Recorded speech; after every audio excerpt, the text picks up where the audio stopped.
सभी को जय श्री कृष्णा। विष्णु भगवान की जय। पुरुषोत्तम मास महात्म कथा अध्याय 14। अध्याय 13 में हमने राजा धृष्टद्युम्न की कथा सुनी।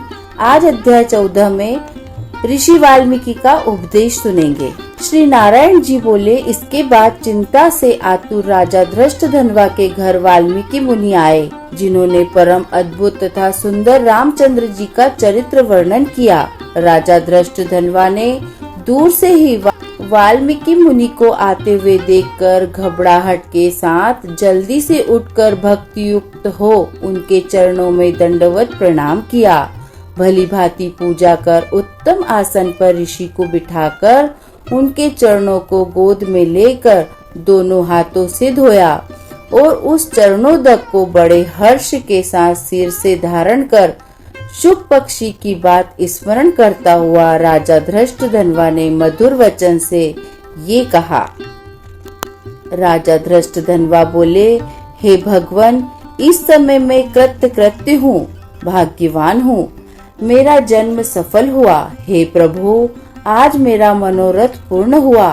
आज आपके प्रत्यक्ष दर्शन से शास्त्रादिकों के यथार्थ अर्थ का ज्ञान सफल हुआ। हे जगत के पावन करने वालों के पावन करने वाले, आज मैं अपने भाग्य का क्या वर्णन करूं? श्री नारायण बोले, इस तरह वाल्मीकि मुनि को कहकर वह राजा मौन हो गए।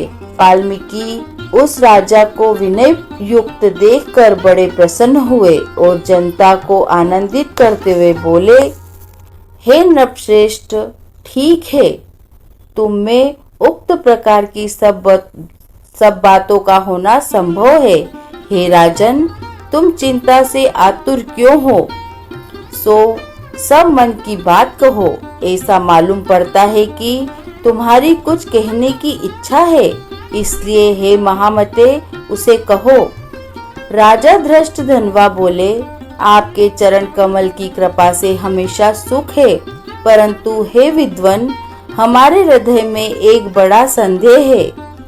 वन में होने वाले शुक पक्षी के मुख से निकले हुए बाण के समान उस वचन को दूर करें। किसी समय मैं शिकार खेलने के लिए गहन वन में निकल गया। वहां भ्रमण करता हुआ एक तालाब देखा, उसका जल पिया। बाद में थकान दूर करने के लिए एक बड़े से वट वृक्ष के नीचे बैठ गया। अत्यंत घनी तथा सुंदर छाया वाले और मन एवं नेत्र को आनंद देने वाले उस वृक्ष पर बैठे हुए एक सुंदर शुक पक्षी को देखा। जब उस शुक पक्षी पर हमारी दृष्टि गई, तब उसने हमारे सम्मुख होकर एक श्लोक पढ़ा। इस पृथ्वी पर विद्यमान अतुल सुख को देखकर तू तत्व आत्मा का चिंतन नहीं करता है तो इस संसार के पार कैसे जाएगा? मैं इस प्रकार शुक पक्षी के वचन को सुनकर विस्मित हो गया। हे ब्राह्मण, मैं नहीं जानता कि उस शुक पक्षी ने क्या कहा। इस हमारे हृदय के संदेह को आप दूर करने के योग्य हैं।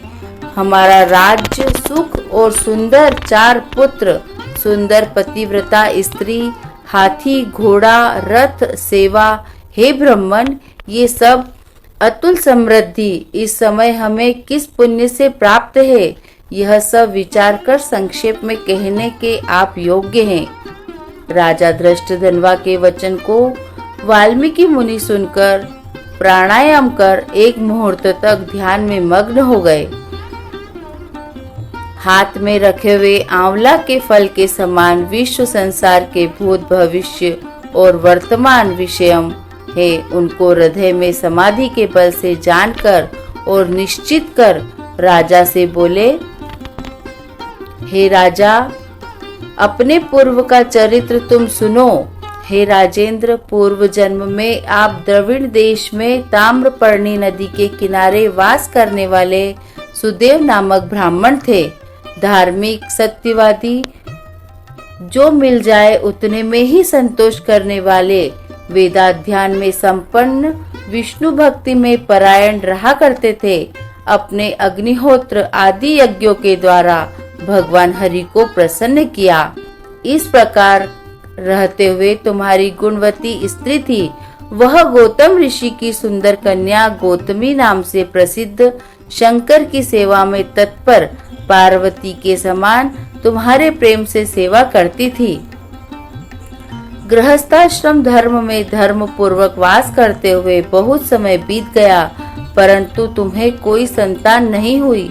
एक दिन अपनी स्त्री से सेवित आसन पर बैठा हुआ दुखित ब्राह्मण गदगद स्वर से बोला, ए सुंदरी, संसार में पुत्र से बढ़कर दूसरा सुख नहीं है और तप दान से उत्पन्न पुण्य दूसरे लोक में सुख देने वाला होता है। शुद्ध वंश में होने वाली संतान इस लोक में तथा परलोक में कल्याण करने वाली होती है। उस श्रेष्ठ पुत्र के न मिलने से मेरा जीवन निष्फल है। न तो मैंने पुत्र को प्यार किया, न वेद पढ़ने के लिए सोने से जगाया, न तो उसका विवाह किया, इसलिए मेरा जन्म व्यर्थ में चला गया। अभी मेरी मृत्यु हो, मेरे को आयुष्य प्रिय नहीं। इस प्रकार अपने प्रिय पति का वचन सुनकर स्त्री गौतमी खिन्न मन हुई। बाद में धैर्य धारण करती हुई प्रिय मग्न वह स्त्री अपने पति को समझाने के लिए सुंदर वचन बोली। गौतमी बोली, हे प्राणेश्वर, अब इस तरह तुच्छ वचनों को न कहिए। आपके समान भगवत भक्त विद्वान लोग मोह को प्राप्त नहीं होते हैं। हे विभो, आप सत्य धर्म में तत्पर रहने वाले हो, अपने स्वर्ग को जीत लिया है। हे सुव्रत अर्थात हे सुंदर व्रत करने वाले, आप जैसे ज्ञानी को पुत्रों से सुख की प्राप्ति कैसी, अर्थात ज्ञानी पुरुष पुत्रों से होने वाले सुख की इच्छा नहीं करते हैं। हे ब्राह्मण, पहले चित्रकेतु नामक राजा पुत्र शोक से संतप्त हुआ, तब नारद और अंगिरा ऋषि के आने पर पुत्र शोक से मुक्त हो संसार से उद्धार को प्राप्त हुआ। इस तरह हे स्वामिन, आपको भी तति दुख देने वाली होगी। फिर भी हे तपोधन, यदि आपको सत्पुत्र की लालसा है तो प्रसन्नता से जगत के नाथ समस्त अर्थों के दाता श्री हरि भगवान की आराधना करें। हे ब्राह्मण, पहले सांख्याचार्य कर्दम ऋषि ने जिनकी आराधना कर पुत्र को प्राप्त किया, जो कि पुत्र योगियों में श्रेष्ठ कपिल देव नाम से प्रसिद्ध हुए। ब्राह्मण श्रेष्ठ, इस प्रकार अपनी धर्म पत्नी के वचन सुनकर तथा निश्चय कर उस अपनी गौतमी स्त्री के साथ ताम्रपर्णी नदी के तट पर गए। वहां जाकर उस पवित्र तीर्थ में स्नान कर अत्यंत श्रेष्ठ तप करते गए। 5-5 दिन के बाद सूखे पत्ते तथा जल का आहार करते थे। इस प्रकार तप करते हुए उस तपोनिधि सुदेव ब्राह्मण को 4000 वर्ष बीत गए। हे ब्राह्मण, उसके इस तपस्या से तीनों लोग कांप उठे।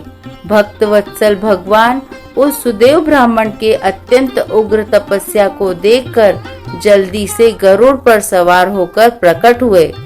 श्री नारायण बोले, नवीन मेघ के समान जगत की रक्षा करने में समर्थ 4 भुजा वाले प्रसन्न मुख मुरारी को देखकर सुदेव शर्मा ब्राह्मण हर्ष के साथ मुकुंद भगवान को साष्टांग प्रणाम करता हुआ बोला।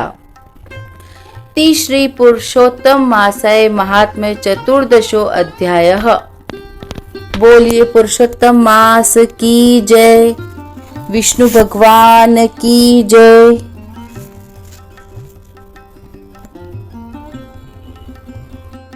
आपको पुरुषोत्तम मास महात्म्य सुनकर कैसा लगा, आप अपने कमेंट के द्वारा हमें अवश्य ही बताएं। यह कथा पसंद आने पर लाइक और शेयर जरूर करें। ऐसी ही धार्मिक कहानी सुनने के लिए हमारे चैनल संस्कार कथा चित्रण को सब्सक्राइब कर लें, ताकि हमारा अगला वीडियो आप तक पहुंच सके। धन्यवाद।